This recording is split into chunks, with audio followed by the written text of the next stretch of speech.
So, hello everyone, good evening. Welcome everyone also. Today हमारा जो basic numerology का course है उसका डे 2 है और आई होप आपको जो डे 1 में मैंने बताया या जो भी आपको क्लास में सिखाया आई होप आपको समझ आया होगा। और अगर नहीं भी आपको समझ आया, कुछ भी पॉइंट ऐसा जो आपको क्लियर नहीं हुआ, तो आप मुझसे बिल्कुल पूछ सकते हो दोबारा भी और मैं उसको क्लियर करूंगी। बेसिक मैं ये बताना चाहती हूँ, कल और आज डे 2 है तो फिर से मैं रिपीट कर देती हूँ जो भी कल हमने हमारा एक्चुअली इसमें जो कॉन्सेप्ट है वो क्या है, हमारा जो कंटेंट है वो क्या है बेसिकली, तो वो मैं आपको बताना चाहती हूँ। कि इसमें जैसे आप जानते हो कि इसका नाम है बेसिक न्यूमरोलॉजी कोर्स, मींस कि आपको इसमें जो है बेसिक बताया जाएगा कि न्यूमरोलॉजी क्या है। और हमें इसमें 9 प्लैनेट्स के बारे में मैं कवर करूंगी कि 9 प्लैनेट्स क्या होते हैं, कनेक्शन क्या होता है नंबर्स और प्लैनेट्स का, बीच में आपस में क्या कनेक्ट होता है उनका, और उनकी कंपैटिबिलिटी चार्ट,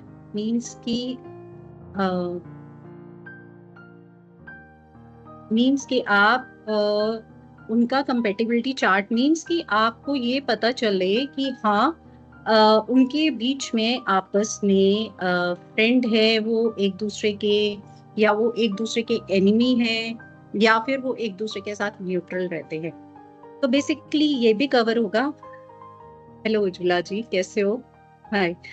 तो बेसिकली 9 प्लैनेट्स के बारे में इसमें कवर किया जाएगा। जो कंटेंट है वो मैं आपको बताना चाहती हूँ, और उसके बाद उसकी कंपेटिबिलिटी की 9 प्लैनेट्स की आपस में क्या कंपेटिबिलिटी है, फ्रेंडली है, नॉन फ्रेंडली है, या वो न्यूट्रल हैं एक दूसरे के साथ, हमें ये भी देखना है, इसमें ये भी पता चलेगा। और उसके बाद मैं आपको ये बताऊंगी कि पॉजिटिव और नेगेटिव ट्रेड्स क्या हैं नंबर्स के, मतलब जो 9 प्लैनेट्स हैं उनको जो नंबर्स दिया जाता है उन नंबर्स के अकॉर्डिंग क्या उनके पॉजिटिव और नेगेटिव ट्रेड्स हैं। आपका जो पर्सनल ईयर, जो आपका खुद का पर्सनली जो ईयर होता है वो कैसे हम कैलकुलेट करते हैं, आपका पर्सनली जो मंथ है उसको कैसे कैलकुलेट करना है, और आपका जो पर्सनल डे है, मतलब आज का अगर मेरा दिन अच्छा जाएगा या नहीं जाएगा, तो ये कॉन्सेप्ट भी इसमें कवर होगा।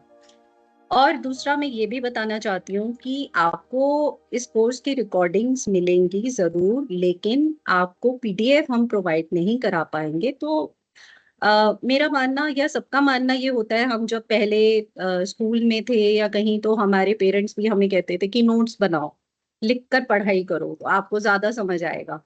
तो यही है कि आपको जब खुद से आप नोट्स बनाओगे तो शायद आपको बेसिक समझ आएगा, आप आपके दिमाग में रहेंगी बातें और आपको पता चलेगा कि हाँ, मुझे मैंने क्या लिखा है और मुझे क्या समझना है। तो आई थिंक वो ज्यादा समझ आएगा आपको। तो अब हम स्टार्ट करते हैं। जैसे मैंने कल थोड़ा सा बताया था, तो आज आपको थोड़ा उसके बारे में लिखना भी है खुद से। तो हम स्टार्ट करते हैं कि बेसिकली जो हमारा न्यूमरोलॉजी है वो क्या है, उसकी डेफिनेशन क्या है। तो उसके लिए मैं यही चाहती हूँ कि पहले मैं थोड़ा सा बताती हूँ, उसके बाद आप उसको लिखेंगे कि बेसिकली न्यूमरोलॉजी क्या होती है। अब जैसे न्यूमरोलॉजी से समझ आ रहा है कि नंबर्स, लेकिन सिर्फ इसमें नंबर्स नहीं होते हैं, इसमें नंबर्स एंड प्लैनेट्स को जोड़ा जाता है आपस में। क्यों जोड़ा जाता है? क्योंकि न्यूमरोलॉजी माना जाता है कि बहुत ही सिंपल कॉन्सेप्ट है, कुछ भी सीखने के लिए, अपने आप को समझने के लिए। एस्ट्रोलॉजी में बहुत सी चीजें एड ऑन हो जाती हैं, इसीलिए ये एक ट्रेंड हो चुका है कि लोग न्यूमरोलॉजी की तरफ ज्यादा अट्रैक्ट होते हैं, क्योंकि उनको लगता है कि न्यूमरोलॉजी एक ऐसी चीज है कि अगर हमें ये समझ आ गई तो हम खुद को समझ पाएंगे, हम अपनी बिहेवियर की, हम ऐसे क्यों हैं, ये जो भी पर्सन है हमारे साथ आसपास या जो भी हम लोगों को जानते हैं उनका बिहेवियर ऐसा क्यों है, या मतलब हम डिफरेंशिएट कर पाते हैं एक दूसरे को। बेसिकली ये होता है न्यूमरोलॉजी में, और वो इजी भी है मेथड। तो इसीलिए इसको समझाने के लिए नंबर्स और प्लैनेट्स को आपस में जोड़ा गया है, और 9 प्लैनेट्स होते हैं इसमें जिसको बेसिकली नंबर दिए जाते हैं, ताकि हमें समझ आए क्यों नंबर्स क्यों दिए जाते हैं। क्योंकि हमारी जो डेट ऑफ बर्थ है ऑब्वियसली उसमें नंबर्स ही हैं, ठीक है, तो मंथ है उसका भी नंबर है, हमारी जो डेट है वो भी एक नंबर है, हमारा जो ईयर है वो भी एक नंबर है। तो हम कैसे समझ पाएंगे कि हम जो नंबर इसीलिए दिए जाते हैं प्लैनेट्स को कि उन नंबर्स के अकॉर्डिंग हमें समझ आ जाता है कि अगर हम वन है, अगर हम किसी ऐसी डेट पे बॉर्न हुए हैं जो वन, जिसका टोटल वन है, जिसका टोटल टू है, ऐसे जिसका टोटल थ्री फोर ऐसी नाइन तक है, तो उसका जो लॉर्ड प्लैनेट है वो कौन है। अब प्लैनेट्स के साथ हमें क्यों जोड़ा जाता है इन नंबर्स को, ये भी कॉन्सेप्ट है। क्योंकि ये कहते हैं कि नंबर्स, वो लोग मानते थे जो पुराने, जो जैसे मैंने बताया कि ये अभी की नहीं है, ये कॉन्सेप्ट या ये कोर्स अभी नहीं हुआ, ये जो न्यूमरोलॉजी का है ये बहुत पुराना है, लेकिन ट्रेंड में अभी आया है। क्योंकि पहले जो था एस्ट्रोलॉजी ज्यादा ओवर था, और अब थोड़ा सा न्यूमरोलॉजी ज्यादा सबको क्लैरिटी से समझ आता है, इसीलिए न्यूमरोलॉजी ज्यादा ट्रेंड में आ चुका है। अब जैसे मैं आपको बता रही हूँ कि जैसे मैं आपको ये कह रही थी कि नंबर्स के साथ प्लैनेट्स को क्यों कनेक्ट किया जाता है, उसका रीजन यही है कि वो लोग ये मानते थे, जो पुराने जितने भी थे, जो ग्रीक फिलोसोफर थे, या जो इंडियन या जो चाइना से ये न्यूमरोलॉजी हमारी तरफ आई है, वो लोगों का मानना ये था कि जो प्लैनेट्स हैं, अगर हम उनको नंबर्स में उनको नंबर्स दे देंगे तो हमारे लिए एक इजी हो जाएगा कि ठीक है, ये हमारा प्लैनेट है और ये हम नंबर है और इसका ये प्लैनेट है। इसीलिए दोनों को आपस में कनेक्ट किया। नंबर सिर्फ कैलकुलेशन के लिए नहीं होते या क्वांटिटी के लिए नहीं होते, इसमें क्वालिटीज भी होती है, इसमें एक वाइब्रेशन होती है, इसमें एक एनर्जी होती है, और ऐसे ही प्लैनेट्स के भी अपने बिहेवियर होते हैं। तो कहने का मतलब ये है कि यूनिवर्स में जितने भी प्लैनेट्स हैं, वो कुछ भी अगर अपना कुछ भी मूवमेंट करते हैं, उन सबका इम्पैक्ट हम लोगों पे पड़ता है। अब जैसे आपको पता है कि सन के रिवॉल्व होते हैं सारे प्लैनेट्स, ठीक है। अब कौन सा प्लैनेट सन के बहुत पास है, कौन सा प्लैनेट सन से बहुत दूर है, कौन सा प्लैनेट देखने में कैसा है, उसका बिहेवियर कैसा है, उसका रिवॉल्विंग का टाइम कैसा है, क्या वो बहुत जल्दी रिवॉल्व करता है या वो बहुत स्लो रिवॉल्विंग में है। तो ये सब चीजें हम पर भी इम्पैक्ट करती हैं बेसिकली। अगर जैसे शायद मैं कल भी बताया था कि जो शनि प्लैनेट है वो बहुत स्लो है, वो जो ऑर्बिट होता है उस पे बहुत धीरे मूवमेंट करते हैं, वो सन के जो चक्कर लगाते हैं उसमें बहुत स्लो होते हैं। और ऐसे ही जो मरकरी है वो बहुत फास्ट है। तो अब क्या होगा कि अगर हम उस प्लैनेट के अंडर आते हैं तो हम में भी वो ट्रेड्स आ जाएंगे। हम जो, अगर अगर हम सैटर्न के अंडर आते हैं, हमारा नंबर है ऐसा, जो सैटर्न को नंबर, अभी मैं आपको दोबारा बताऊंगी कि प्लैनेट्स को कौन कौन से नंबर दिए जाते हैं।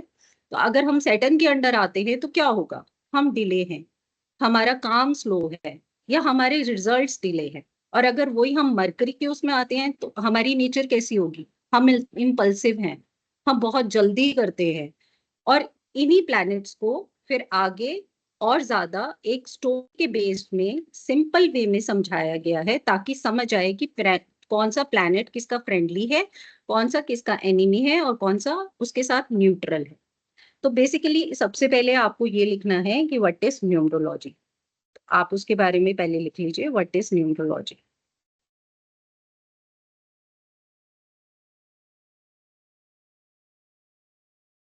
ओके, और आज की डेट हमेशा ये ध्यान रखना है कि आपको आज की डेट लिखनी है। और जैसे मैंने कल ये कॉन्सेप्ट बताया था कि जैसे आज हमारी जो डेट है, आज है हमारी 15। तो जैसे मैंने कल भी बताया था कि जैसे 15 है तो जो कंपाउंड नंबर है उसको हमें सिंगल में ना लाना है, क्योंकि हमें ये देखना है कि आज का डे कौन से प्लैनेट को रिप्रेजेंट कर रहा है। तो अगर हम आज का डे देखें तो हमारी 15 डेट है, ठीक है। तो हम 15 का नीचे लिखेंगे 1 और 5 को प्लस करके कि आज हमारा 6 नंबर है। तो 6 नंबर क्या हुआ, 6 नंबर का जो प्लैनेट है वो वीनस है। कल मैंने इसके बारे में बताया था क्लास में कि कौन से प्लैनेट्स को कौन से नंबर दिए जाते हैं, मैं आज फिर से रिपीट करूंगी वो सब जो कल बताया था। तो बेसिकली आप ये लिख लीजिए कि what is numerology. Okay, so numerology is the believe in the, numerology is the belief in the mystical mystical और सिंबॉलिक रिलेशनशिप। मैं हर जो वर्ड है उसको थोड़ा धीरे ही बोलूंगी और दोबारा रिपीट भी कर दूंगी, तो आप मतलब अपनी स्पीड के अकॉर्डिंग उसको लिख सकते हैं। Numerology is the believe in the mystical और symbolic relationship between numbers and events, between numbers and events in your life. I repeat, numerology is the belief in the mystical or symbolic relationship between numbers and events in your life.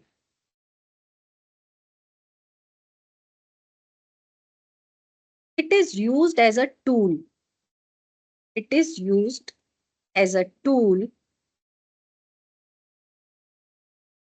for insight into personality. It is a tool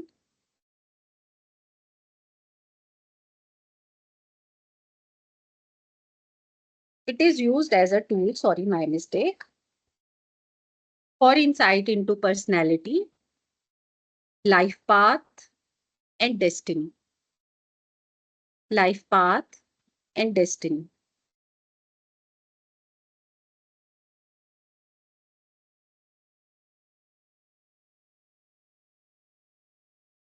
Done? Okay. Next. It is rooted in ancient philosophies. It is rooted in ancient philosophies and mathematical concept.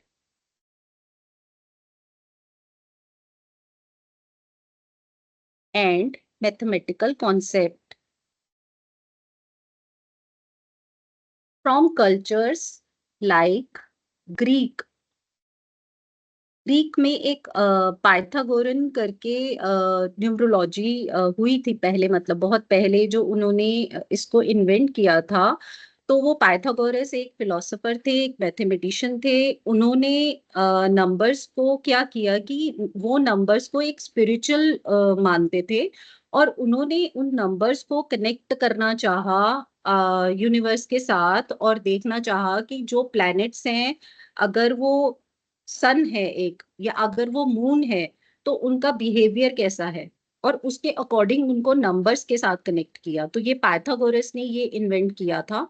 और ये जो जैसे मैंने बताया कि numerology अभी का नहीं है, ऑलमोस्ट इसे 2500 ईयर्स हो चुके हैं, लेकिन कॉन्सेप्ट में अब आया है, बहुत मतलब सामने अब आया है, ट्रेंड में अब आई हैं ये चीजें।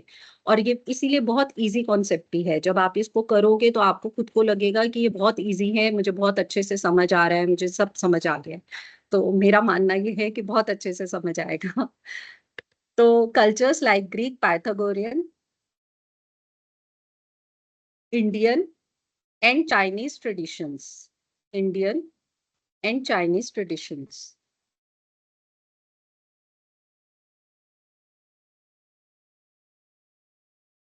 Done.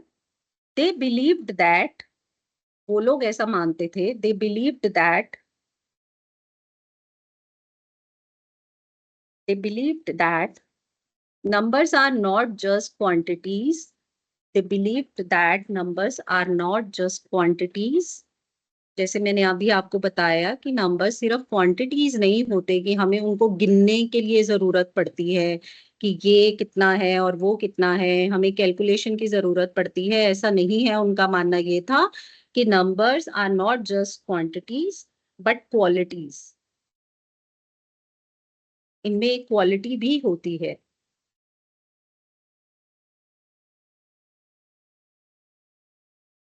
Each with its own unique vibration, और उन नंबर्स की एक वाइब्रेशन होती है, अपनी एक वाइब्रेशन होती है नंबर्स के अंदर।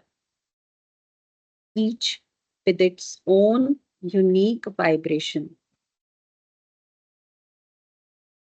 अब जैसे नंबर्स की वाइब्रेशन है, ऐसी प्लैनेट्स की है। और प्लैनेट्स तो यूनिवर्स में हमें दिखते ही हैं, और नंबर्स भी हमारे सामने हैं। कुछ ऐसा नहीं है जो हमें पता ही नहीं है कि ये 1 होता है, ये 2 होता है, ये हमें पहले से मालूम है।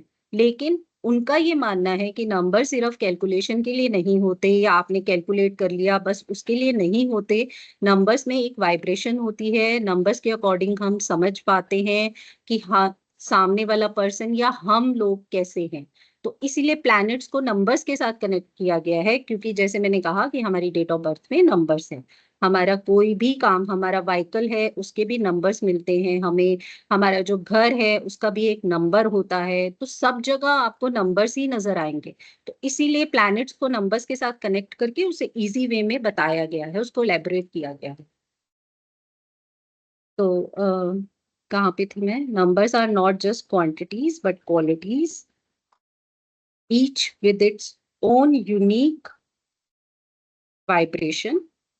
Similarly, also planets also emit specific, planets also emit specific energetic,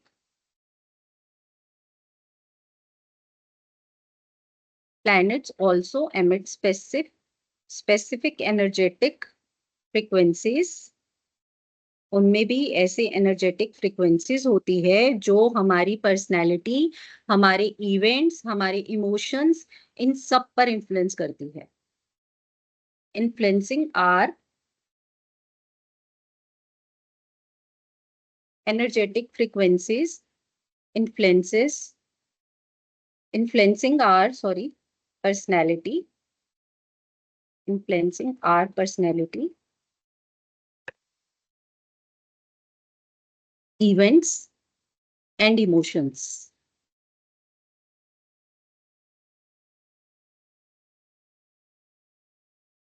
next आपको लिखना है, नेक्स्ट पॉइंट आपको लिखना है, each planet is represented by, each planet is represented by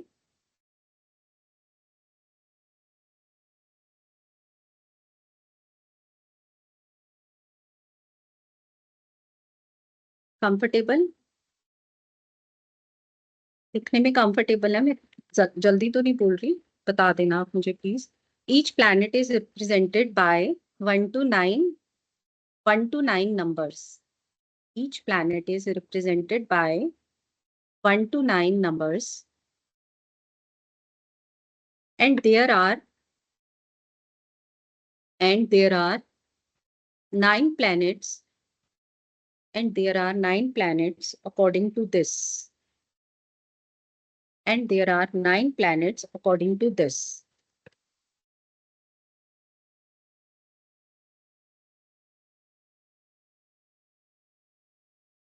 Next, planets are believed to influence, planets are believed to influence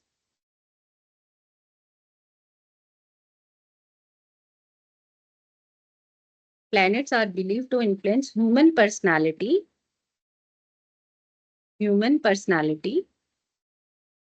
behavior,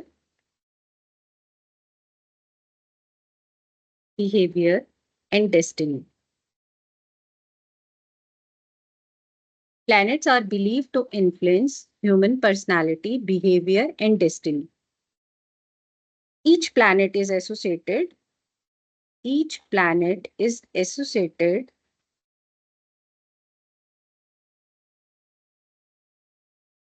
with a number. Each planet is associated with a number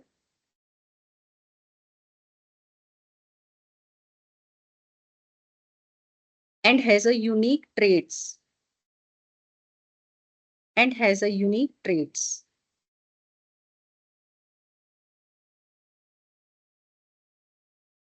These traits helps in deciding, these traits helps in deciding one's strength. These traits helps in deciding one's strength, weakness, and potential.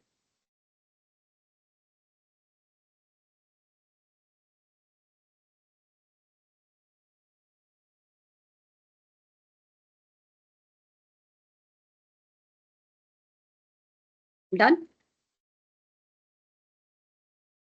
Okay. अब जो हम कल वाले concept पे आते हैं, जो मैंने बताया था आपको कि 1 to 9 प्लैनेट्स हमें मतलब उसको क्या क्या नंबर्स दिए हुए हैं। सबसे पहले सन, क्योंकि सन बहुत इंपॉर्टेंट है, क्योंकि उसके उसके आसपास ही रिवॉल्व करते हैं बाकी प्लैनेट्स, तो इसीलिए फर्स्ट नंबर पे सन को रिप्रेजेंट किया गया है।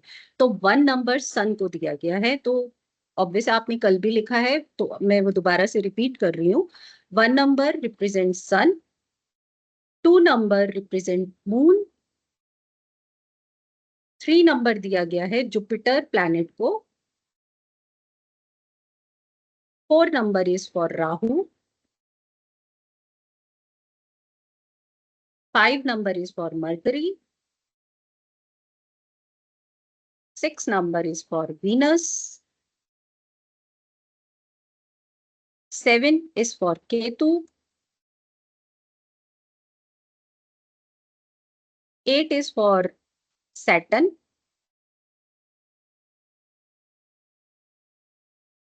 and 9 number at last is for Mars planet. Okay. अब कल का जो एक और था कि 1 नंबर 2 नंबर ये 9 तक तो हमें समझ आ गए और उसके प्लैनेट्स भी समझ आ गए। अब 1 में कौन कौन से डेट्स आते हैं, ऑब्वियसली अब मैंने जैसे कहा कि हमारे डेट ऑफ बर्थ में डेट होती है, मंथ होता है और ईयर होता है, ठीक है। अब हमें डेट का कॉन्सेप्ट लेना है। जो भी 1 नंबर में आते हैं, मींस जिनका भी लॉर्ड प्लैनेट सन है, उनकी डेट्स होती हैं 1, 10, 19, 28। अब अगर आप कंपाउंड नंबर को ऐड करोगे तो आपके पास 1 ही आएगा। तो जो भी लोग इस डेट पर बॉर्न होते हैं, उनके लॉर्ड प्लैनेट सन है। ओके। अब आएंगे हम 2 पर। तो 2 के जो डेट्स होती हैं वो होता है सिंगल 2, 11, 20, 29। डन। तो इस डेट के जो भी लोग होंगे, उनका जो प्लैनेट लॉर्ड होंगे वो मून होंगे। नेक्स्ट है 3 नंबर। तो सिंगल 3, 12, 21 एंड 30। नेक्स्ट 4। राहु के कौन सी डेट्स उसमें रिप्रेजेंट होती हैं? 4, 13, 22 एंड 31। यहां तक 4 डेट्स होती हैं, क्योंकि 31 एंड हो गया, 31 तक ही डेट्स होती हैं। उसके बाद जितने भी प्लैनेट्स हैं उनको 3 डेट्स मिली हैं बस।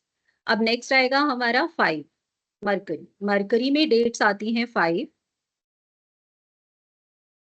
14, 23। नेक्स्ट हमारा 6, वीनस। 6 की डेट्स होती हैं 6, 15, 24। 7, 7 की डेट्स हैं 7, 16, सॉरी 25, 8। सैटर्न में आते हैं 8, सिंगल 8, 17, 26। 9, 9 में आते हैं सिंगल 9, 18 एंड 27। डन। ठीक है। अब ये हमें पता चल गया, ऑब्वियस है, अब डेट ऑफ बर्थ के डेट से पता चल जाएगा कि हमारे लॉर्ड प्लैनेट कौन है। और एक और चीज लिख लीजिए, ये जो मैंने आपको डेट का कॉन्सेप्ट कल समझाया था कि कंपाउंड नंबर को सिंगल में लाना है 1 to 9 नंबर्स में, इसी को हम बोलते हैं पर्सनैलिटी नंबर। हमारे डेट ऑफ बर्थ का पर्सनैलिटी नंबर, उसके बारे में मैं आगे बताऊंगी, लेकिन आप इसके आगे लिख सकते हो कि ये आपका पर्सनैलिटी नंबर है। और कल मैंने ये भी कहा था कि डेट ऑफ बर्थ आप थोड़ा मतलब 5-6 अपने पास रखें, ताकि आपको एग्जाम्पल समझ में आए। आप उससे, ठीक है, कंपाउंड से देख कर कि कौन से इनके कौन से लॉर्ड है, और वो थोड़ा सा कॉन्सेप्ट और क्लियर हो जाएगा। तो इसको हम बोलते हैं पर्सनालिटी नंबर। ठीक है। अब वो आगे जो दूसरा नंबर है वो बाद में आएगा, लेकिन मैं पहले इसको इसीलिए समझा रही हूँ क्योंकि डेट के अकॉर्डिंग हमें ये मिल गया। अब इसके बाद मैंने एक स्टोरी बेस्ड बनाया था जिससे ये क्लैरिटी हो जाए कि कौन सा प्लैनेट को हम मतलब किस तरह से, और उसका सिनोनिम्स क्या है, मतलब उसे और क्या बोल सकते हैं ताकि हमें और क्लैरिटी हो जाए। तो उसमें मैंने ये बताया था कि सपोज करो एक कंट्री है, एक राज्य है, और ऑब्वियस है एक राज्य है तो उसमें पुरानी टाइम पे, और उसमें एक राजा भी होगा, उसमें एक रानी भी होगी, उसमें एक मंत्री भी होगा, उसमें एक उसका राजकुमार भी होगा, वटेवर, सो ऐसे करके एक कहानी बनाई थी। तो हम क्या करते हैं कि 1 नंबर सन है, तो सन को हम एज अ किंग, उसके आगे आप लिख सकते हो sun, 1 number is sun as a king और फादर। मतलब सन को हम एज अ किंग भी मानते हैं, और जो घर के हेड होते हैं फादर को भी हम सन मानते हैं। ठीक है। अब उस कंट्री का एक किंग है जो सन है। अब उसकी जो क्वीन है वो मून है, तो मून के आगे आप लिखोगे क्वीन एंड मदर। डन। अब 3 नंबर जो हमें जुपिटर के थे, जुपिटर एक गुरु है, तो एक कंट्री में, एक राज्य में गुरु भी होना बहुत जरूरी है, तो 3 नंबर के आगे आप लिखोगे गुरु। और इनके आगे आपने लिखना है देवता के गुरु, मतलब देवतास गुरु, डेविल के नहीं है, ये देवता के गुरु हैं। तो ये बहुत प्योर हैं, ये बहुत मतलब इनमें बहुत नॉलेज है, इस तरह से। अब 4 नंबर जो राहु का है, राहु माना जाता है कि राजा का एक खुफिया एजेंट है, जो जैसे राजा को जरूरत पड़ती है किसी के बारे में पता लगवाना है कि वो कैसे मेरे से ज्यादा पावरफुल तो नहीं है, ये तो नहीं है, वो तो उस तरह का जो जो एक मैं कहती हूँ कि एक जो पार्ट दिया गया है, या जो एक एक्टिंग दी हुई है, या जो एक नाम दिया हुआ है, वो राहु को दिया हुआ है रेबेल। मतलब कि वो एक गुंडा टाइप है जो इस तरह के काम करता है राजा के लिए। तो उसके आगे आप ये लिख सकते हो। 5 नंबर इज मरकरी, बुध का नंबर, जिसे हम हिंदी में बुध भी बोलते हैं। 5 नंबर राजकुमार है, एज अ प्रिंस, उस राज्य का, उस राजा और रानी का बेटा है वो। 6 नंबर वीनस, जो शुक्राचार्य हैं, अगेन शुक्राचार्य भी एक गुरु के उस पे बैठे हैं, मतलब एक गुरु हैं वो भी, लेकिन वो डेविल्स गुरु हैं। तो वो इतने प्योर नहीं है 3 की तरह, जैसे जुपिटर बहुत प्योर हैं, बहुत मतलब शांत हैं, वो थोड़े से डेविल जैसे बिहेव करते हैं, तो 6 नंबर डेविल्स गुरु हो जाएगा।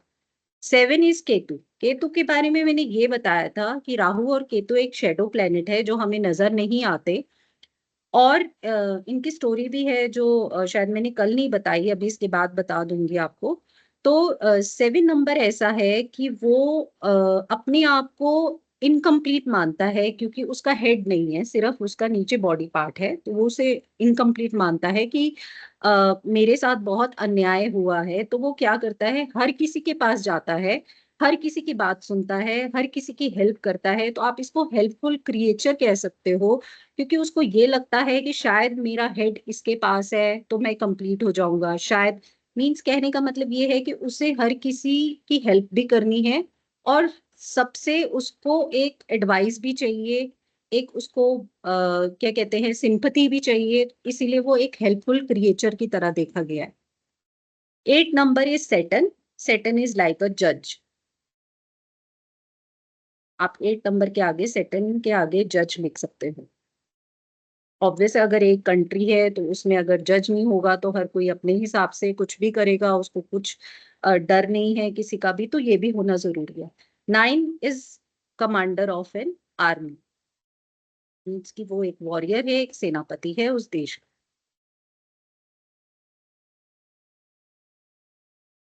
बेसिकली ये हमारे पास करेक्टर्स आ गए सारे, राइट। इसी के अकॉर्डिंग हमें पता चलता है कि राजा की किस किस से दोस्ती है, किससे वो एनिमी है, किसके साथ, और किसके साथ वो न्यूट्रल है, तो ये भी मैंने कल बताया था, और वो एक कंपेटिबिलिटी चार्ट बनाया था। ठीक है।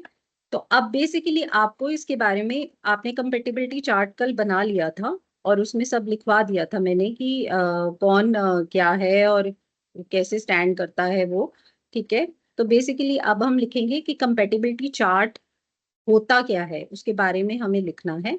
तो आप लिख सकते हैं compatibility chart.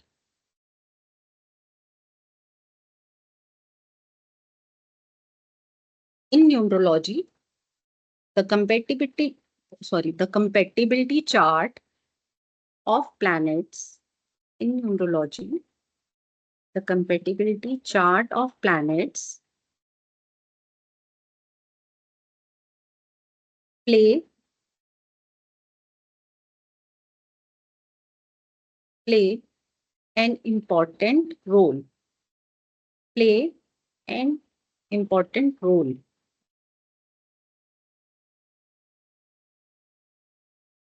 which helps to understand which helps to understand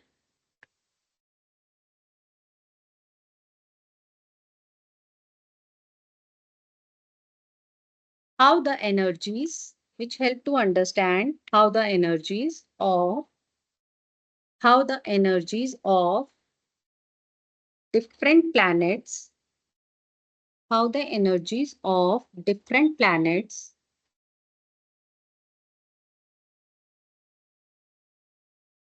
interact with interact with each other.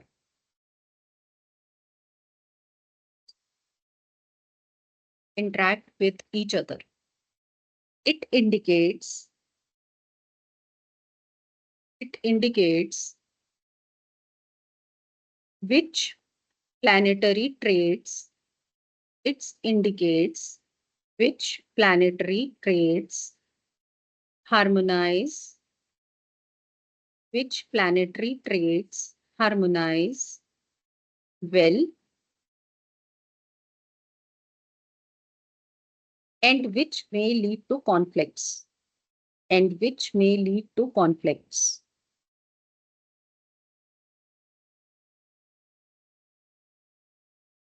And which may lead to conflicts. Done. So basically इसमें आप कल बना चुके हो, तो मुझे अगर दोबारा रिपीट करना है तो मैं कर देती हूँ। ठीक है। अब स्टोरी को लेकर ही चलते हैं हम एक तरह से। सबसे पहले किंग है। ठीक है। अब हमें खुद पता चल रहा है कि किंग के कौन कौन से फ्रेंड्स हो सकते हैं। ऑब्वियसली सबसे पहले जो किंग सबसे ज्यादा जिसको प्रेफर करता है वो होता है सेनापति, कमांडर ऑफ एन आर्मी। क्योंकि किंग को हमेशा ये रहता है कि मुझे एक्सपैंड करना है, अपना जो भी रीजन है उसको मुझे बाहर और ज्यादा बढ़ाना है। तो 9 नंबर, सेनापति का नंबर है 9। तो किंग का जो सबसे पहला दोस्त है वो 9 है। उसके बाद है 2। ऑब्वियस है किंग जो है क्वीन के साथ बिल्कुल फ्रेंडली रहेगा। 5 क्योंकि वो उसका बेटा है इसीलिए वो उसके साथ फ्रेंडली रहेगा। 3 वो गुरु हैं इसीलिए। 6 वो भी एक तरह से गुरु हैं इसीलिए। और 1 साथ में, जैसे मैंने बोला था कि हर एक प्लैनेट अपने प्लैनेट का फ्रेंड होता है, मतलब अब 1 और 1 का फ्रेंड ही होगा, एनिमी में नहीं आएगा, ना ही न्यूट्रल में आएगा। अब आते हैं हम उनके जो एनिमीज हैं वो कौन होंगे। 1 का एनिमी सिर्फ 8 है, सैटर्न। उसके लिए मैंने कल आपको स्टोरी बताई थी 1 और 8 की क्या स्टोरी है, क्यों उनकी आपस में बिल्कुल क्रॉस है। ठीक है। अब न्यूट्रल में 2 प्लैनेट्स आएंगे 4 एंड 7। राजा 4 को बहुत मानता है, उसको उसको उससे काम भी लेता है ऑब्वियसली, लेकिन वो शो नहीं करता कि वो मेरा फ्रेंड है। तो वो शो करना भी नहीं चाहता कि वो मेरा फ्रेंड है, ताकि किसी को पता ना चले कि मैंने एक खुफिया कुछ रखा हुआ है। और 7 को भी वो शो नहीं करना चाहता, क्योंकि ये दोनों बहुत अच्छे प्लैनेट्स नहीं हैं, क्योंकि राजा की इमेज पे उसकी इमेज खराब होगी, इसलिए 4 एंड 7 को न्यूट्रल में रखता है कि जब मुझे इनसे काम होगा मैं इनसे काम ले लूंगी। डन। अब आते हैं हम 2 पे, रानी, क्वीन। ऑब्वियस है क्वीन का सबसे पहले जो फ्रेंड होगा वो 1 होगा। तो 1 उसका फ्रेंड है। उसका जो किंग सॉरी उसका जो प्रिंस है 5 नंबर, वो भी उसके फ्रेंड है। फिर उसके बाद जो जुपिटर हैं, जो गुरु हैं, वो भी उनके फ्रेंड है, 3 नंबर। ठीक है। उसके बाद 2 इटसेल्फ, 2 का फ्रेंड होता है। अगेन इनके एनिमी कौन है, 4, 8, 9। इसके बारे में मैंने बताया था। 4 8 क्यों, 8 तो राजा की वजह से, रानी भी उनको पसंद नहीं करती है। 4 एज अ थोड़ा सा बदमाश और गुंडा टाइप है, तो इसीलिए वो भी उतना उनको प्रेफर नहीं करती है। और 9 सेनापति हैं, क्योंकि उनको ये लगता है कि राजा के करीब हमेशा मुझसे ज्यादा सेनापति रहते हैं, तो इसीलिए वो उनको पसंद नहीं करती हैं, उनको एनिमीज में रखती हैं। अब आते हैं हम न्यूट्रल पे। 2 का जो न्यूट्रल है वो 6 और 7 है। 6 क्योंकि वीनस का नंबर है, जैसे मैंने बताया था कि लग्जरी होती है वीनस के पास, तो रानी को तो सब चीजें चाहिए उनको। वो हर हर समय उनको लगता है कि मुझे ये भी चाहिए वो भी चाहिए, तो लग्जरी उनको बहुत अट्रैक्ट करती है, इसीलिए वो उसको न्यूट्रल में रखती हैं। और 7 अगेन, उनको जब काम होगा, कोई हेल्प चाहिए होगी, वो 7 को अपने पास न्यूट्रल में रखेंगी। अब आते हैं हम 3 पे, जुपिटर। जुपिटर के जो फ्रेंड्स है वो है 1, अगेन जुपिटर के फ्रेंड है 5, 3, 2 एंड 7। 1 5 3 2 एंड 7, वो जुपिटर के फ्रेंड है। जुपिटर की सबसे ज्यादा एनिमी या दुश्मनी 6 के साथ है, क्योंकि उनको लगता है कि मेरे सामने कोई नहीं है, मैं ही सबसे ऊपर हूँ, तो गुरु है तो मैं ही माना जाऊं। जो डेविल गुरु हैं वो उनसे उनकी बिल्कुल भी नहीं जमती, तो उनसे उनकी बिल्कुल दुश्मनी है 6 नंबर से। और उनके न्यूट्रल में है 4 8 9 7। उनके न्यूट्रल में है 4 8 9 7। ठीक है, अब आते हैं हम 4 पे, राहु। राहु के जो फ्रेंड है वो 7 1 5 6। अब राहु पे मैंने एक आपको बोला था कि 4 के ऊपर आपको स्टार बनाना है, 8 के ऊपर आपको स्टार बनाना है, और उसके बारे में मैंने कल बताया था कि वो रीजन क्या है स्टार बनाने का। अब इनका जो एनिमी है वो है 4 8, अगेन उनके ऊपर स्टार, एंड 2 एंड 9। और इनके न्यूट्रल हैं 3, क्योंकि वो गुंडा टाइप हैं, तो उनको गुरु गुरु से कोई इतना खास दोस्ती ना उनकी दुश्मनी, तो मतलब ठीक है वो रिस्पेक्ट करते हैं, लेकिन वो डेविल हैं खुद राहु, इसीलिए वो अपने गुरु को ज्यादा प्रेफर करते हैं, देवता के गुरु को वो इतना उसमें नहीं लेते, तो उनको न्यूट्रल रखा हुआ है उन्होंने। अगेन हमारे पास आएगा 5। एक सेकेंड, मैं 2 मिनट के लिए excuse-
ओ सॉरी, अपॉलॉजीज।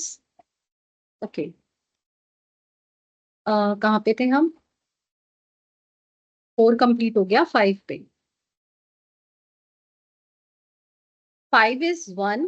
5 के जो फ्रेंड है वो है 1 2 3 6 एंड 5। 1 2 3 6 एंड 5। डन। इनके जो एनिमी है वो 3। नहीं, इनका कोई एनिमी नहीं, सॉरी। अच्छा,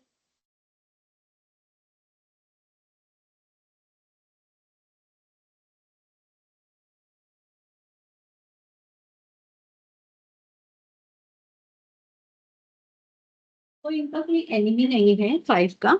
ठीक है, क्योंकि प्रिंस है वो सबके साथ बनाकर चलते हैं, उनको किसी से दुश्मनी नहीं है, तो वो किसी के साथ दुश्मनी नहीं रखते हैं। सॉरी, नहीं कहूँगा। ओके, न्यूट्रल है इनके 7, 8, 9, 4, 7, 8, 9 and 4। अगेन 6 नंबर वीनस, इनके एनिमी है, इनके फ्रेंड्स हैं 5, 7, 6, 1, 5, 7, 6, 1। इनके फ्रेंड्स हैं 5, 7, 6, 1। इनके एनिमीज हैं 3।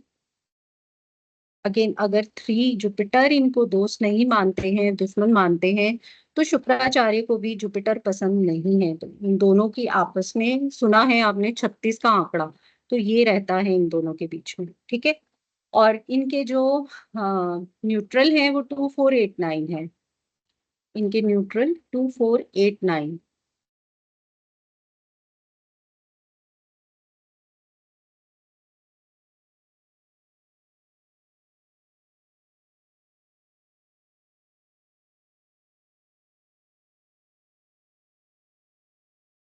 अगेन केतु, केतु की फ्रेंड है 4, 6, 1, 3, 5।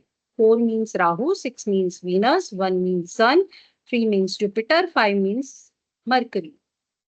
तो ये ऐसे आपको याद भी होने चाहिए कि 1 नंबर पे सन, और इसीलिए आप थोड़ा सा और ज्यादा रिलेट कर पाओगे आगे। अगेन केतु के भी कोई भी एनिमी नहीं है। जैसे मैंने बोला कि केतु हर किसी से हेल्प चाहता है, तो उनके साथ ऐसे रहता है, तो केतु का कोई एनिमी नहीं है। न्यूट्रल में आते हैं 2, 4, 8, 9। केतु न्यूट्रल में 2, 4, 8, 9। सैटर्न, सैटर्न के जो फ्रेंड्स हैं वो 5, 6, 3, 7, 5, 6, 3, 7।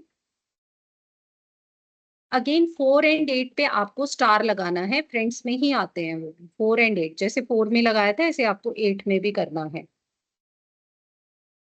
इनके नॉन फ्रेंड्स है 4 और 8, स्टार। और मैंने ब्रैकेट में लिखवाया था लॉन्ग टर्म, और इसका कल मैंने बताया भी था आपको कि लॉन्ग टर्म कैसे, अगर ये मतलब बहुत लंबा अगर रहेंगे एक दूसरे के साथ तो एनिमी हो जाएंगे। ये बस थोड़ा सा अगर टेम्परेरी एक दूसरे से मिलते हैं तो ठीक रहेंगे, लेकिन अगर परमानेंट एक दूसरे के साथ रहने लग जाते हैं तो फिर इनमें मतलब ये एनिमी हो जाते हैं, इनमें दोस्ती नहीं रहती है। अगेन इनके जो न्यूट्रल है वो 9 है, ठीक है। अब आएंगे हम लास्ट में 9, मार्स में। मार्स के जो फ्रेंड है वो 1, 5, 3 है। मार्स के फ्रेंड 1, 5, 3 है। मार्स के एनिमी 4 और 2 है। न्यूट्रल 6, 7, 8, 9 है। न्यूट्रल 6, 7, 8, 9 है।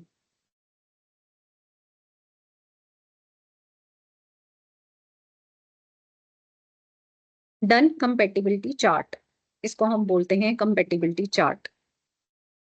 अब इसके अकॉर्डिंग आपको पता चल गया होगा, और जैसे मैंने बताया था कि फिर भी मैं एक बार पूरा, अगर आप चाहते हो मैं दोबारा से एक्सप्लेन कर देती हूँ। हम आए थे कि दोबारा 3 नंबर, हाँ जुपिटर, दोबारा से बताऊं? अच्छा ठीक, हाँ वो मैं बता रही हूँ। अब जैसे मैंने बताया कि 3 नंबर के जो फ्रेंड्स हैं, मतलब वो जुपिटर हैं, वो गुरु हैं, उनके सिर्फ एक जो एनिमी है वो है 6 नंबर, ओके। क्योंकि वो भी गुरु हैं तो इसीलिए वो नहीं उसको चाहते और बिल्कुल उसे पसंद नहीं करते हैं।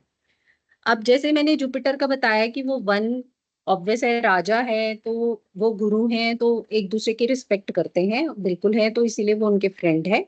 उसके बाद 5, प्रिंस भी उनके लिए कोई बुरा नहीं है तो इसीलिए उसको दोस्त मानते हैं। उसके बाद 3, ऑब्वियस है, एक गुरु का फ्रेंड ही रहता है। उसके बाद 2, 2 भी रानी है तो उनको, उनसे भी कोई प्रॉब्लम नहीं है। उसके बाद 7, 7 इसीलिए कि आपको मैंने बताया कि अगर गुरु एक बार भी उसको बुलाएंगे या बोलेंगे कि हाँ ठीक है, तो वो आ जाएंगे उनकी हेल्प के लिए। न्यूट्रल में वो रखते हैं 4 को, क्योंकि 4 एज अ गुंडा है तो मतलब उनको लगता है कि ठीक है, इससे क्या ही दुश्मनी करूं या क्या इसको वो करूं, तो वो न्यूट्रल में मानते हैं उसको कि ना मेरी, ना मुझे इससे वैसे कुछ प्रॉब्लम है और ना मुझे इसको अपना दोस्त बनाना है। 8 अगेन, क्योंकि जो जुपिटर, आगे आपको समझ आएगा उनके ट्रेड्स कैसे होते हैं, जो जुपिटर हैं, जो गुरु है ना, वो मानते हैं कि मैं ही सबसे ऊपर हूँ। और जबकि 8 जो जज होता है वो एक कंट्री में सबसे ऊपर की पोस्ट पे होता है। लेकिन गुरु में एक ये कह सकते हो आप, एक उनमें एक एरोगेंट ये ऐसे रहते हैं वो कि भाई मुझे सब पता है, तो मेरे लिए 8 कोई खास वो नहीं रखता, तो वो न्यूट्रल में रख देते हैं कि ठीक है। ओके। अब 9 वो न्यूट्रल में रखते हैं क्योंकि जैसे गुरु को ये रहता है कि राजा के ना सबसे करीब मैं रहूं, वो मुझसे ज्यादा एडवाइस लूं, 9 को उतना ज्यादा प्रेफरेंस ना दे। तो ये उनमें थोड़ा सा क्लैश रहता है। तो इसीलिए अब 9 की जरूरत तो पड़ेगी, क्योंकि 9 को वो बिल्कुल भी साइड लाइन नहीं कर सकते हैं, उसको एनिमी नहीं बना सकते हैं, तो इसीलिए उसको न्यूट्रल में रख लेते हैं गुरु, मार्स को। ठीक है। उसके बाद आ गया आपका 7। अगेन नहीं, मैंने 7 नहीं लिखवाया ना इसमें, दोनों में लिखवाया। ठीक है। तो वो फ्रेंड भी है, न्यूट्रल भी है, तो कोई उनको अगर जब ज्यादा बहुत जरूरत पड़ती है तो वो उसकी एडवाइस, क्योंकि जुपिटर एक ऐसा प्लैनेट है जो सोचता है कि मुझसे ज्यादा किसी को नॉलेज नहीं है, किसी को कुछ भी नहीं पता, सबसे ज्यादा नॉलेज मुझे ही है। इसलिए जितने भी 3 नंबर के अंडर आते हैं ना लोग, 3, 12, 21, आप उनके बीच में ऐसा बिहेवियर उनमें देखोगे कि वो खुद को ज्यादा वो रखते हैं कि भाई मुझे मालूम है, मुझे मत सिखाओ। तो थोड़ा सा ऐसा रहता है उनमें ऐसे ट्रेड्स ना, इसीलिए। ओके, अब 4 पे आते हैं हम। 4 का ऑब्वियस है फ्रेंड केतु, क्योंकि राहु केतु दोनों एक, बॉडी तो एक ही है। बाकी आता है, बाकी समझ आ गया। ओह, डन। बहुत सिंपल है, समझ आ जाएगा, कुछ ऐसा इसमें दिक्कत नहीं है। ओके, तो ये हमारा हो गया कंपेटिबिलिटी चार्ट। अब उसके बाद हम स्टार्ट करते हैं कि सबसे पहले मैंने आपको बता दिया पर्सनालिटी। पहले मैं आपसे पूछ रही हूँ कि मैं आपको ट्रेड्स कराऊं 1 से लेकर, जैसे उनके पॉजिटिव हैं या नेगेटिव, या आपको डीओबी एनालाइज कराऊं ताकि आपको थोड़ा समझ और आ जाए। Trades, DOB, trades. ओके ठीक है। डीओबी। डीओबी ठीक है। ओके चलो ठीक है। आपने 5-6 डीओबी लिखी हुई है, 4-5 लिखी हुई है। डन। अब उसको करना क्या है आपको, आपके पास कैलकुलेटर होगा, नहीं भी होगा तो आप कैलकुलेट कर लेना। डन डन, बहुत बढ़िया बहुत बढ़िया। ओके, पहले आप पूरी एक डीओबी लिख लो। सबसे पहले आएगी डेट, उसके बाद है मंथ, उसके बाद है ईयर। अब मैंने आपको डेट के बारे में तो बता दिया। डीओबी में ना हमारे पास 2 नंबर आते हैं, पर्सनैलिटी एंड डेस्टिनी। आज मैं समझाऊंगी, कल मैं इसके नोट्स लिखवाऊंगी आप। आज सिर्फ समझाऊंगी, कल इसको पूरा और अच्छे से लिखवा दूंगी कि होता क्या है। आज सिर्फ आप समझ लो इसको। एक होता है पर्सनालिटी नंबर, एक होता है डेस्टिनी नंबर। ठीक है। पर्सनालिटी मैंने आपको बता दिया कि वो डेट के अकॉर्डिंग होता है।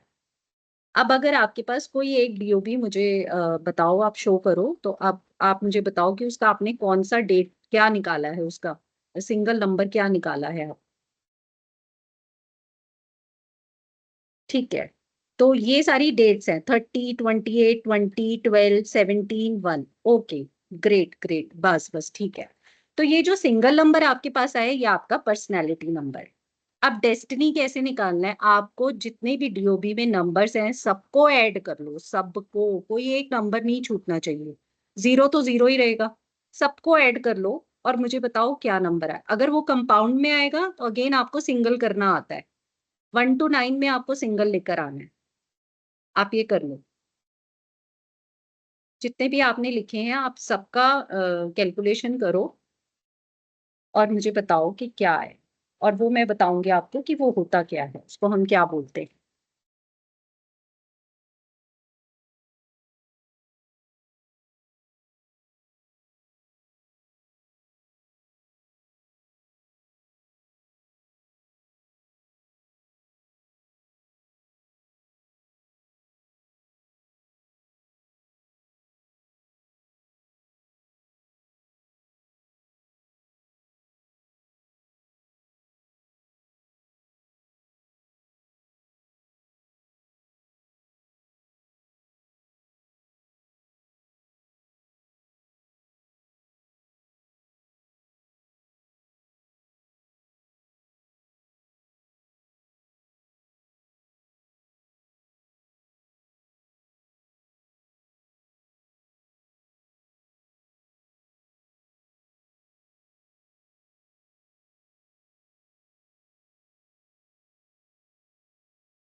ओके उज्ज्वला जी, हो गया।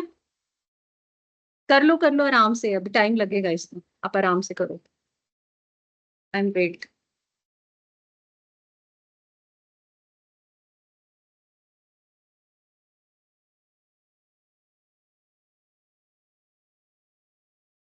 बस सिंगल नंबर में लाना है आपको।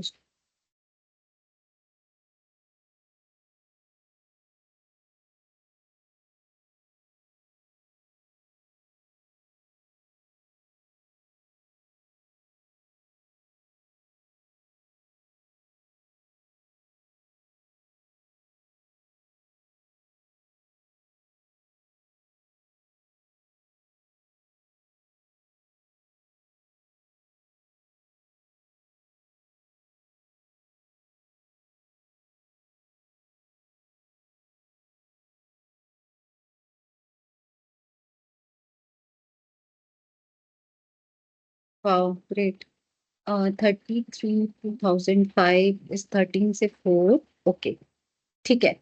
अब आपने ये जब जो सब सिंगल नंबर में लाए हो, पहला जो डेट का नंबर हमें मिला था वो हमारी पर्सनैलिटी, डेट ऑफ बर्थ में से हमारी पर्सनैलिटी नंबर है।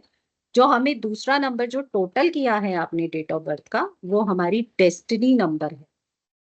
तो हमारे पास डेट ऑफ बर्थ में दो नंबर हमें मिलते हैं जो बहुत इंपॉर्टेंट रोल प्ले करते हैं हमारी लाइफ में। आपको समझ आ रहा होगा नाम से, पर्सनालिटी मींस कि हमारी पर्सनालिटी, हमारे लाइक्स, हमारे डिसलाइक्स, हमारा बिहेवियर ये कैसा है। इसके नोट्स में आपको मतलब मैं कल लिखवाऊंगी बहुत आराम से। और हमारी डेस्टिनी नंबर, कि हमारा डेस्टिनी मींस कि हमारा लाइफ पाथ, उसके लॉर्ड कौन से होंगे। अब एक चीज और है इसमें समझने की, जो हमारा पर्सनालिटी नंबर होता है वो हमारी लाइफ, अब लाइफ ज्यादातर 80 90 इससे ऊपर तो होती नहीं है, आजकल तो 80 क्रॉस भी बहुत, मतलब गॉड ग्रेस है।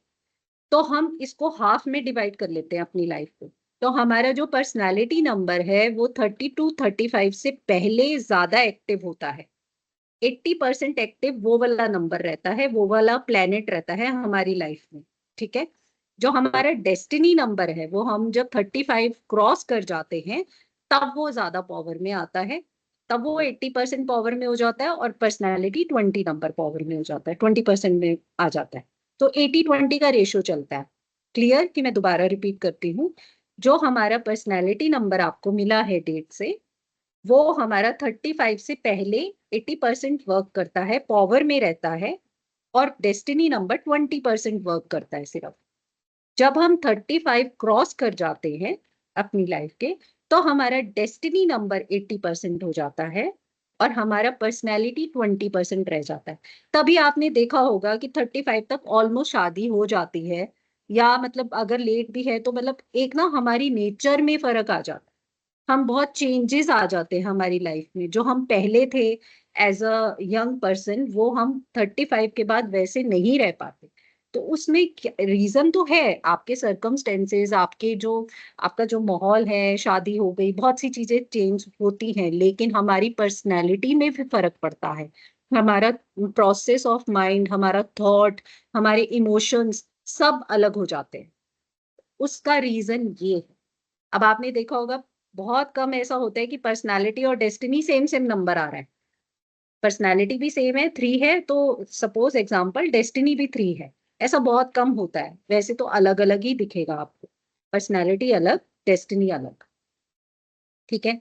अब आपको समझ आ गया कि जिसका भी आपने डेट ऑफ बर्थ से पर्सनालिटी निकाला है मींस वो कौन से लॉर्ड, साथ में आप लॉर्ड भी लिख लो उनके, कि पर्सनालिटी के ये लॉर्ड प्लैनेट हैं और डेस्टिनी के ये लॉर्ड प्लैनेट हैं। बार बार रिपीट करने से वो याद हो जाएंगे 1 to 9 कौन कौन से किसको कौन सा नंबर मिला हुआ है, तो उसमें मुश्किल नहीं होगी।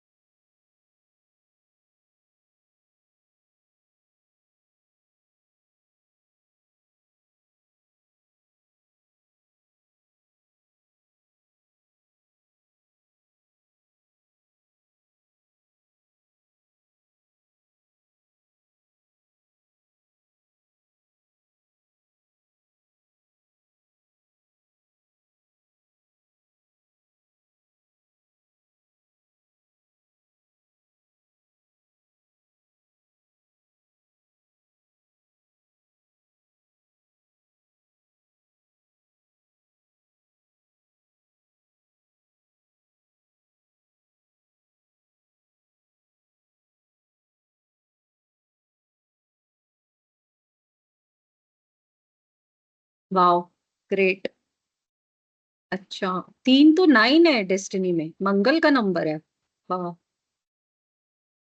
मतलब 35 के बाद थोड़ा सा एग्रेशन बढ़ जाएगा इनमें, चलो ठीक है।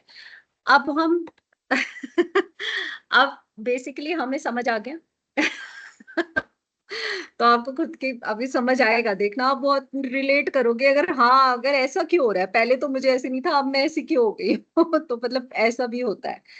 अब इसमें भी एक कॉन्सेप्ट है कि एक बस, हमारी लाइफ सपोज करो एक बस है, हम बस में बैठे हुए हैं, हमारी लाइफ चल रही है, ठीक है, वो बस है।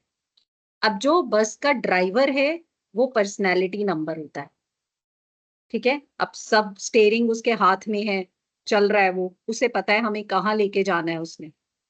और जो बस का कंडक्टर होता है, जो पीछे उसका भी रोल होता है, वो डेस्टिनी नंबर होता है। अब मैं आपको कंडक्टर ड्राइवर इसीलिए थोड़ा सा बता रही हूँ, आप कह रहे हो कंफ्यूज ना हो जाओ। मतलब ये, अब सपोज करो हमारी बस का ड्राइवर और कंडक्टर फ्रेंडली है, दोनों फ्रेंडली है, बहुत दोस्ती है आपस में। ड्राइवर समझ लो 1 है, सन है, और जो हमारा कंडक्टर है वो 9 नंबर है, ठीक है। तो भाई कैसी चलेगी लाइफ, कैसी चलेगी लाइफ की बस, कैसी चलेगी, बहुत स्मूथ। क्योंकि जैसे कंडक्टर उसको इंस्ट्रक्शन देगा, ड्राइवर कहेगा हाँ भाई ठीक है, तो जैसे कहता है मैं वैसे चलूंगा, ड्राइवर कहेगा नहीं ऐसे, तो वो मानेगा, दोनों एक दूसरे की मानेंगे। अब सपोज करो ड्राइवर और कंडक्टर दोनों एनिमी हैं, तो लाइफ कैसी चलेगी?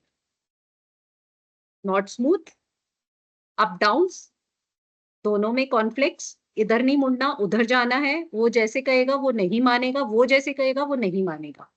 अब आपको समझ आ रहा है? अब अगर दोनों न्यूट्रल हैं, कहते नहीं हम बिल्कुल न्यूट्रल है, हमें कोई फर्क नहीं पड़ता, तो भी लाइफ थोड़ी स्मूथ, बहुत अच्छी नहीं चलेगी, पर ठीक है, मैनेजेबल रहेगी, ठीक है, मैनेजेबल रहेगी। अब इस कॉन्सेप्ट को आप अपने जो डेट ऑफ बर्थ में आपने डेस्टिनी, पर्सनालिटी और डेस्टिनी निकाली है, आप देखो कि क्या वो फ्रेंडली हैं, और आगे लिख लेना, अगर जो मैंने आपको चार्ट बनवाया है, क्या वो फ्रेंडली हैं, क्या वो एनिमी हैं, क्या वो न्यूट्रल हैं। आप एक बार उसको ये भी लिख लो, ताकि और कॉन्सेप्ट समझ में आएगा कि लाइफ स्मूथ चलेगी बहुत मजेदार, या life up and down zigzag चलेगी, या बहुत मतलब ठीक है मैनेजेबल चलेगी, न्यूट्रल में।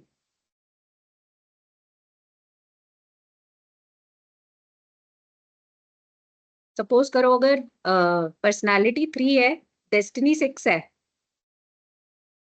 यस आपको समझ आ गया, ठीक है।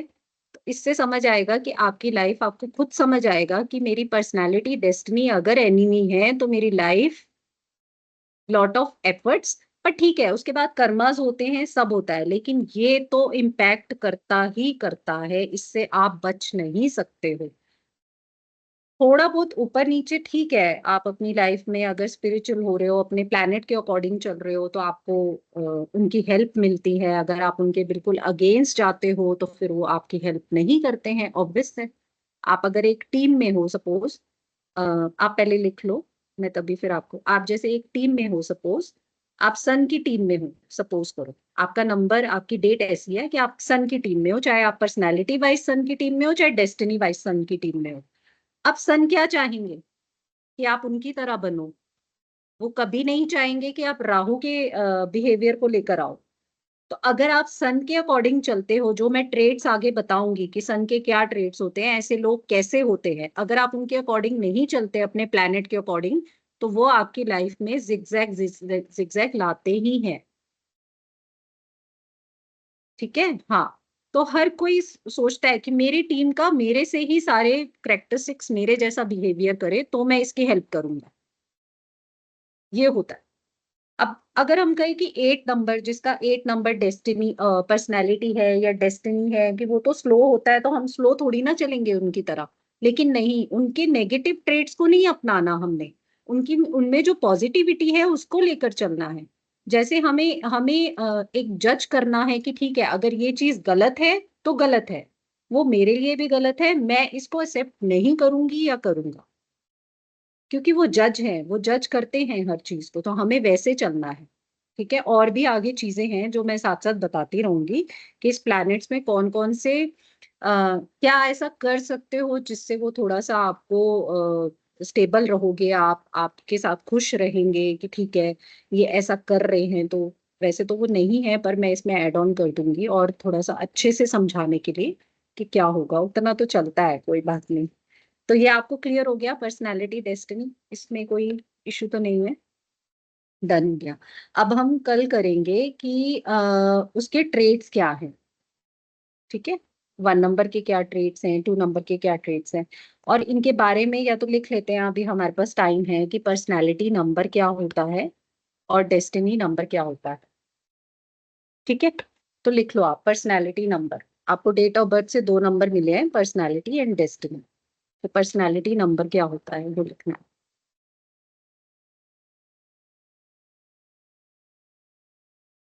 Depends on the date you are born on, depends on the date you are born on।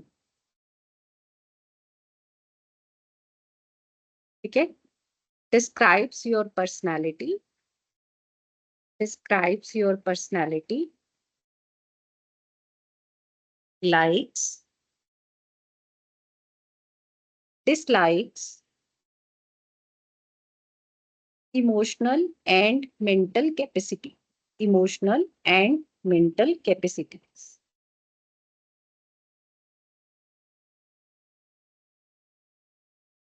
It's majorly predominant in the majorly predominant in the first half of your life, majorly predominant in the first half of your life, means before 30 to 35 years.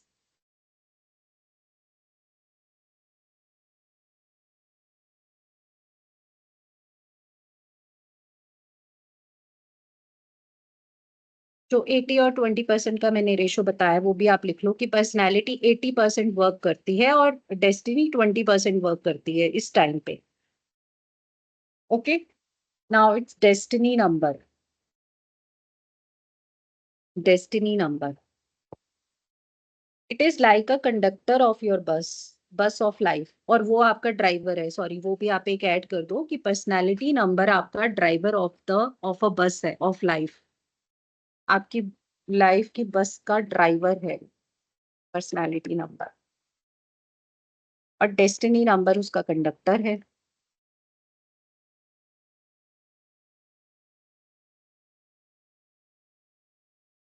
It depends, destiny number के बारे में बोल रही हूँ, it depends on the sum process, it depends on the sum process of the date of birth, it depends on the sum process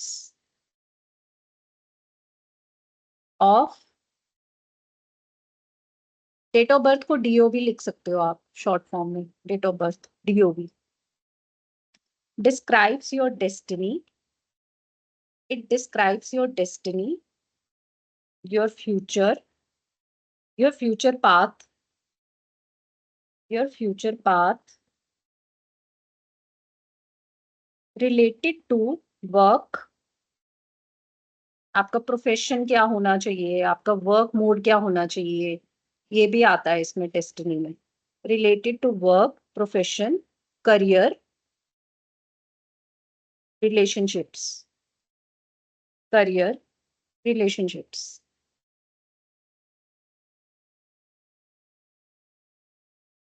majorly predominant in the second half of your life, majorly predominant in the second half of your life.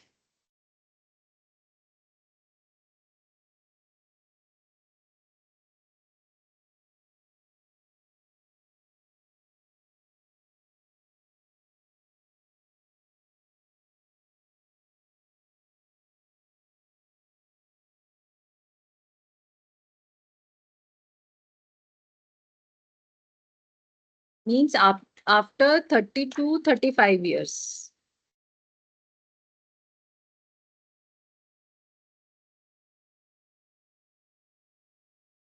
एक journal वो लिख लो आप मतलब journal एक बात कह सकती हो या पॉइंट कह सकती हो, आप लिख सकते हो। तो वीडियो स्टक हो गया।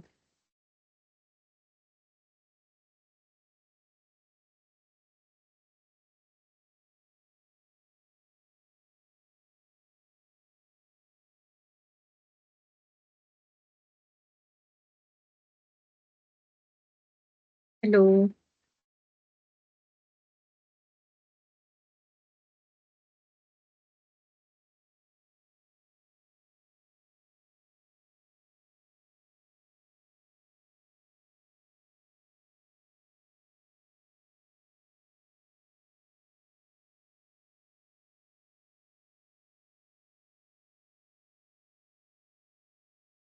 हेलो रुला जी, आप हो ना?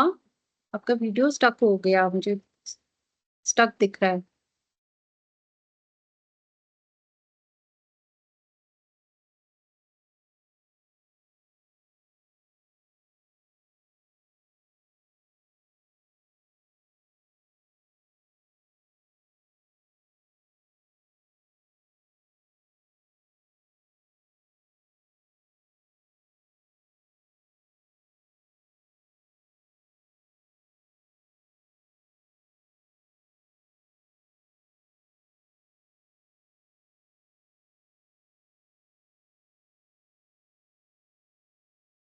Hello Dilpreet, are you there?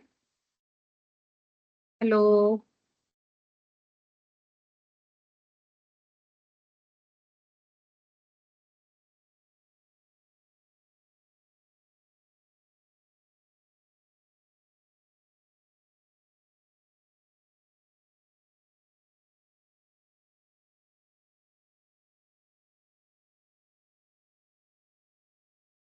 So if जो मैं आपको जर्नल एक पॉइंट कह रही हूँ लिखने के लिए, वो आपको ये लिखना है कि if we pursue our profession according to our destiny number, तो इट गिव्स अमेजिंग रिजल्ट्स।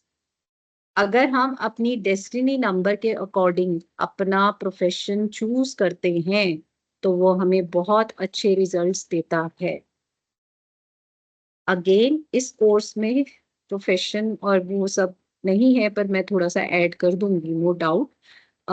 जो भी प्लैनेट्स हैं उनको उनके अकॉर्डिंग प्रोफेशंस भी उसमें मतलब उनके उनको एक प्रोफेशंस का एक पार्ट मिला हुआ है कि ये प्लैनेट के अगर कोई पर्सन है तो उनको इस प्रोफेशन को सूट करना चाहिए।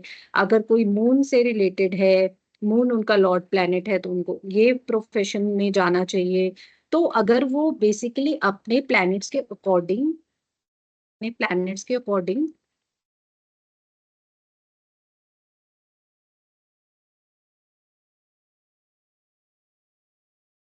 वीडियो स्टक हो गया था। ओके। जर्नल जो मैं आपको एक पॉइंट बता रही थी, आप वो लिख लो। if you if we pursue our profession if we pursue our profession according to our destiny number, we get amazing results। हर एक प्लैनेट के अकॉर्डिंग उसका प्रोफेशन भी उसे मिला होता है। ठीक है।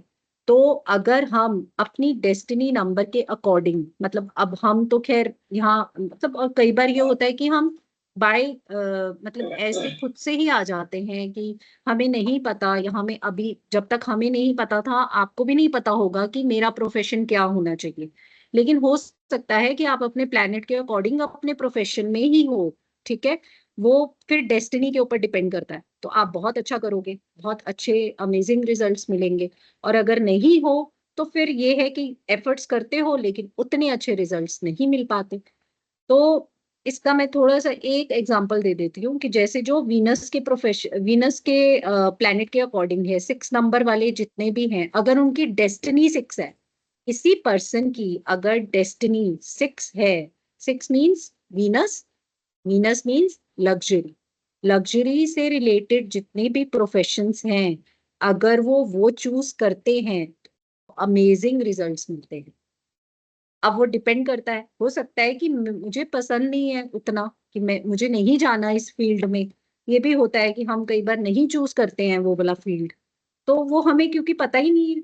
लेकिन अब जब आपको पता चल जाएगा तो आप ये प्रेफर कर सकते हो कि ठीक है आप ये प्रोफेशन चूज करो, आपको इसमें बेनिफिट होगा। आप एक एक गाइडेंस या एक एडवाइस दे सकते हो, बाकी मतलब पर्सन पे डिपेंड करता है कि वो समझे ना समझे। लेकिन इसका ये मेन पॉइंट ये है कि अगर आप अपनी डेस्टिनी नंबर के अकॉर्डिंग अपना प्रोफेशन चूज करते हो तो आपको अमेजिंग रिजल्ट्स मिलते हैं। तो इसको एक आप स्टार मार्क करके भी लिख सकते हो, एक जनरल पॉइंट है ये आपके लिए।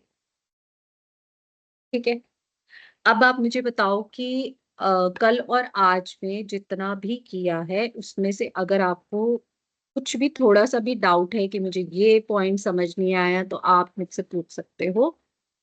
और बाकी आप एक बार फिर रिकॉर्डिंग देखोगे तो आपको और अच्छे से समझ आ जाएगा कि क्या है इसके अंदर। ठीक है, तो कल फिर हम करते हैं ट्रेड्स स्टार्ट कर देंगे कि 1 नंबर के पॉजिटिव, फिर उसके बाद मैं आपको नेगेटिव बताऊंगी, और क्या क्या रह गया है वो भी थोड़ा सा बता देती हूँ। 9 प्लैनेट्स के आपको ट्रेड्स वो भी आपको नोट्स बनाने हैं, लिखना है। ठीक है, पॉजिटिव ट्रेड्स बताऊंगी, उनके नेगेटिव ट्रेड्स बताऊंगी, सारे प्लैनेट्स वो कवर हो जाएगा, कंपेटिबिलिटी चार्ट कवर हो गया। ठीक है, उसके बाद मैं आऊंगी फिर उसके बाद ना मैं हम ले लेंगे लकी नंबर्स और कलर्स। फिर एंड में जो पर्सनल ईयर और उसका जो कॉन्सेप्ट है, पर्सनल ईयर आपका क्या है, पर्सनल मंथ क्या होगा, जो पर्सनल मंथ मींस कि अच्छा जाएगा या बुरा जाएगा। अब ये सब चीजें ना आपकी कंपेटिबिलिटी चार्ट पे डिपेंड करेगी, तो इसलिए आपको थोड़ा सा उसको बार बार देखना है कि कौन सा किसका एनिमी है, कौन सा किसका फ्रेंड है। और ये मैंने आपको बता दिया है कि अगर दोनों अलग अलग चल रहे हैं, एनिमी है, तो लाइफ थोड़ी सी खराब जाने वाली। तो उसके लिए फिर यही होता है कि या रेमेडीज कर लो कुछ ना कुछ, हमें जो हम कहते हैं कि हमें क्यों प्रॉब्लम्स आती हैं, हमारे साथ ऐसा क्यों होता है, वो थोड़ा सा और आगे डीप नॉलेज है, वो तो फिर पूरा आगे और कॉन्सेप्ट होता है। न्यूमरोलॉजी की ग्रिड्स बनती हैं, वैदिक बनती है, लोशु बनती है, उसके अकॉर्डिंग महादशा ये वो सब, फिर वो बेसिक नहीं होता, वो और एडवांस वाली चीज होती है। फिर उसके अकॉर्डिंग हमें पता चलता है कौन सा प्लेनेट हमारी हेल्थ पे इम्पैक्ट डाल रहा है, कौन सा प्लेनेट हमारा ऐसा है जो हमें बेनिफिट दे रहा है, तो फिर हम उसको और खुश करते हैं कि हमें हमारे साथ ठीक रहो आप। उसके लिए रेमेडीज वगैरह होती हैं, तो ये सब पार्ट होता है। तो इसीलिए न्यूमरोलॉजी भी बहुत कहते हैं कि वास्ट है, ऐसा नहीं है कि छोटा सा एक कॉन्सेप्ट है और उसको समझ के, ये है कि इतने में आपको ये समझ आ जाएगा कि भाई मेरी लाइफ कैसी चल रही है, या मेरे जो भी आपने डेट ऑफ बर्थ लिखी है उससे आप थोड़ा सा अब रिलेट कर पाओगे कि ऐसा क्यों हो रहा है, अगर एंटी नंबर्स बैठे हैं तो। और अगर फ्रेंडली है तो मजे है, फिर तो कुछ है ही नहीं, मौज ही मौज है, फिर तो कोई दिक्कत ही नहीं है। तो ये होता है।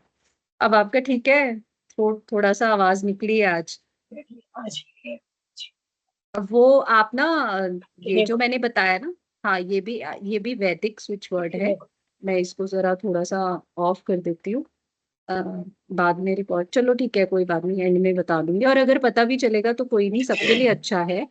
तो ये वैदिक स्विच वर्ड होते हैं। जैसे आप सुन रहे हो नाम भी ना, ये अश्विना क्यों बोला गया है, अश्विन कुमार जो थे वो देवताओं के वो थे डॉक्टर। ठीक है, तो अब वो देवताओं के डॉक्टर थे तो उनके पास तो यहाँ के डॉक्टर से बहुत पावर है, इसीलिए उनको उनके बेस पे एक वर्ड बनाया गया है जो हेल्थ से रिलेटेड होता है, जिसे हम चैंट करते हैं। आप जितना इसको बैठ के चैंट करोगे, और पहले मैनिफेस्ट करना है, पहले आपको सोचना है आप किस प्रॉब्लम के लिए कर रहे हो बेसिकली, तो वो करने के बाद आप इसको चैंट करो बैठ के, जितना कर सकते हो आपको रिलीफ मिलेगा। अब जो दवाई है वो तो खैर अपनी जगह है, पर ये चैंट करते रहो आप, मजेदार है, अच्छा है।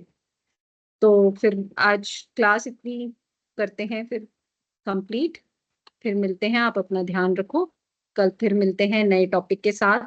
और ये जो मैंने कराया आप रिकॉर्डिंग देख लेना एक बार, इसको सारा चेक कर लेना, 1 नंबर सन, ये थोड़ा सा आपको याद हो जाएगा वैसे एंड तक, तो जब एंड होगी क्लास की, जब 20 डेज में पूरा होगा तो आपको बहुत अच्छे से सब समझ आ जाएगा, नो डाउट। तो फिर ठीक है, मिलते हैं फिर कल, bye bye, take care, bye bye bye. Thank you.